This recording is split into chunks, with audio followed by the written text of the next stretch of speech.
Doctor APJ Abdul Kalam का जीवन परिचय। प्रारंभिक जीवन। डॉक्टर एपीजे अर्थात अबुल पाकिर जैनुलाब्दीन अब्दुल कलाम, जो मिसाइल मैन और जनता के राष्ट्रपति नाम से भी जाने जाते हैं, का जन्म 15 अक्टूबर 1931 को धनुषकोडी गांव, रामेश्वरम, तमिलनाडु में एक मध्यम वर्ग मुस्लिम अंसार परिवार में हुआ।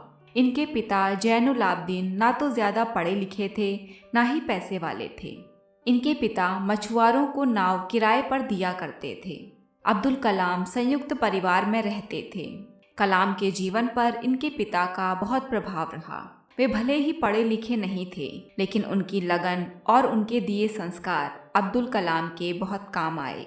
5 वर्ष की अवस्था में रामेश्वरम की पंचायत के प्राथमिक विद्यालय में उनका दीक्षा संस्कार हुआ। उनके शिक्षक इयादुराई सोलेमान ने उनसे कहा था कि जीवन में सफलता तथा अनुकूल परिणाम प्राप्त करने के लिए तीव्र इच्छा, आस्था, अपेक्षा, इन 3 शक्तियों को भली भांति समझ लेना और उन पर प्रभुत्व स्थापित करना चाहिए। 5वीं कक्षा में पढ़ते समय उनके अध्यापक उन्हें पक्षी के उड़ने के तरीके की जानकारी दे रहे थे, लेकिन जब छात्रों को समझ नहीं आया तो अध्यापक उनको समुद्र तट ले गए, जहां उड़ते पक्षियों को दिखाकर अच्छे से समझाया। इन्हीं पक्षियों को देखकर कलाम ने तय कर लिया कि उनको भविष्य में विमान विज्ञान में ही जाना है। अब्दुल कलाम ने अपनी आरंभिक शिक्षा जारी रखने के लिए अखबार वितरित करने का कार्य भी किया था। कलाम ने 1950 में मद्रास इंस्टीट्यूट ऑफ टेक्नोलॉजी से अंतरिक्ष विज्ञान में स्नातक की उपाधि प्राप्त की। स्नातक होने के बाद उन्होंने हावरक्राफ्ट परियोजना पर काम करने के लिए भारतीय रक्षा अनुसंधान एवं विकास संस्थान में प्रवेश किया। 1962 में वे भारतीय अंतरिक्ष अनुसंधान संगठन में आए, जहां उन्होंने सफलतापूर्वक कई उपग्रह प्रक्षेपण परियोजनाओं में अपनी भूमिका निभाई। वैज्ञानिक जीवन। 1972 में वे भारतीय अंतरिक्ष अनुसंधान संगठन से जुड़े। अब्दुल कलाम को परियोजना महानिदेशक के रूप में भारत का पहला स्वदेशी उपग्रह SLV तृतीय प्रक्षेपास्त्र बनाने का श्रेय हासिल हुआ। 1980 में इन्होंने रोहिणी उपग्रह को पृथ्वी की कक्षा के निकट स्थापित किया था। इस प्रकार भारत भी अंतर्राष्ट्रीय अंतरिक्ष क्लब का सदस्य बन गया। इसरो लॉन्च व्हीकल प्रोग्राम को परवान चढ़ाने का श्रेय भी इन्हें प्रदान किया जाता है। कलाम ने स्वदेशी लक्ष्य भेदी नियंत्रित प्रक्षेपास्त्र गाइडेड मिसाइल्स को डिजाइन किया। इन्होंने अग्नि एवं पृथ्वी जैसे प्रक्षेपास्त्रों को स्वदेशी तकनीक से बनाया था। कलाम जुलाई 1992 से दिसंबर 1999 तक रक्षा मंत्री के विज्ञान सलाहकार तथा सुरक्षा शोध और विकास विभाग के सचिव थे। उन्होंने रणनीतिक प्रक्षेपास्त्र प्रणाली का उपयोग आग्नेयास्त्रों के रूप में किया। इसी प्रकार पोखरण में दूसरी बार परमाणु परीक्षण भी परमाणु ऊर्जा के साथ मिलाकर किया। इस तरह भारत ने परमाणु हथियार के निर्माण की क्षमता प्राप्त करने में सफलता अर्जित की। कलाम ने भारत के विकास स्तर को 2020 तक विज्ञान के क्षेत्र में अत्याधुनिक करने के लिए एक विशिष्ट सोच प्रदान की। यह भारत सरकार के मुख्य वैज्ञानिक सलाहकार भी रहे। 1982 में वे भारतीय रक्षा अनुसंधान एवं विकास संस्थान में वापस निदेशक के तौर पर आए और उन्होंने अपना सारा ध्यान गाइडेड मिसाइल के विकास पर केंद्रित किया। जुलाई 1992 में वे भारतीय रक्षा मंत्रालय में वैज्ञानिक सलाहकार नियुक्त हुए। उनकी देखरेख में भारत ने 1998 में पोखरण में अपना दूसरा सफल परमाणु परीक्षण किया और परमाणु शक्ति से संपन्न राष्ट्रों की सूची में शामिल हुआ। राजनीतिक जीवन। 18 जुलाई 2002 को कलाम को 90% बहुमत द्वारा भारत का राष्ट्रपति चुना गया था।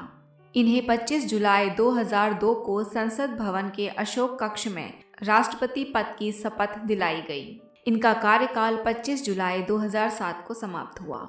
यूं तो अब्दुल कलाम राजनीतिक क्षेत्र के व्यक्ति नहीं थे, लेकिन राष्ट्रवादी सोच और राष्ट्रपति बनने के बाद भारत की कल्याण संबंधी नीतियों के कारण इन्हें कुछ हद तक राजनीतिक दृष्टि से संपन्न माना जा सकता है। राष्ट्रपति दायित्व से मुक्ति के बाद। कार्यालय छोड़ने के बाद कलाम भारतीय प्रबंध संस्थान शिलांग, भारतीय प्रबंध संस्थान अहमदाबाद, भारतीय प्रबंध संस्थान इंदौर व भारतीय विज्ञान संस्थान बेंगलोर के मानद फेलो व एक विजिटिंग प्रोफेसर बन गए। भारतीय अंतरिक्ष विज्ञान एवं प्रौद्योगिकी संस्थान तिरुवनंतपुरम के कुलाधिपति, अन्ना विश्वविद्यालय के एरोस्पेस इंजीनियरिंग के प्रोफेसर और भारत भर में कई अन्य शैक्षणिक और अनुसंधान संस्थानों में सहायक बन गए। उन्होंने बनारस हिंदू विश्वविद्यालय और अन्ना विश्वविद्यालय में सूचना प्रौद्योगिकी और अंतर्राष्ट्रीय सूचना प्रौद्योगिकी संस्थान हैदराबाद में सूचना प्रौद्योगिकी के क्षेत्र में पढ़ाया। किताबें। कलाम की कुछ पुस्तकें कुछ इस प्रकार से हैं। India 2020, a vision for the new millennium, my journey, unleashing the power within India, India my dream, wings of fire, an autobiography of APJ Abdul Kalam, scientist to president आदि। इन्होंने तमिल भाषा में कविताएं भी लिखी हैं। पुरस्कार एवं सम्मान। कलाम के 79वें जन्मदिन को संयुक्त राष्ट्र द्वारा विश्व विद्यार्थी दिवस के रूप में मनाया गया था। इसके अलावा उन्हें लगभग 40 विश्वविद्यालयों द्वारा मानद डॉक्टरेट की उपाधि प्रदान की गई थी। भारत सरकार द्वारा उन्हें 1981 में पद्म भूषण और 1990 में पद्म विभूषण का सम्मान प्रदान किया गया, जो उनके द्वारा इसरो और DRDO में कार्यों के दौरान वैज्ञानिक उपलब्धियों के लिए तथा भारत सरकार के वैज्ञानिक सलाहकार के रूप में कार्य हेतु प्रदान किया गया था। 1997 में कलाम साहब को भारत का सर्वोच्च नागरिक सम्मान भारत रत्न प्रदान किया गया, जो उनके वैज्ञानिक अनुसंधानों और भारत में तकनीकी के विकास में अभूतपूर्व योगदान हेतु दिया गया था। वर्ष 2005 में स्विट्जरलैंड की सरकार ने कलाम के स्विट्जरलैंड आगमन के उपलक्ष्य में 26 मई को विज्ञान दिवस घोषित किया।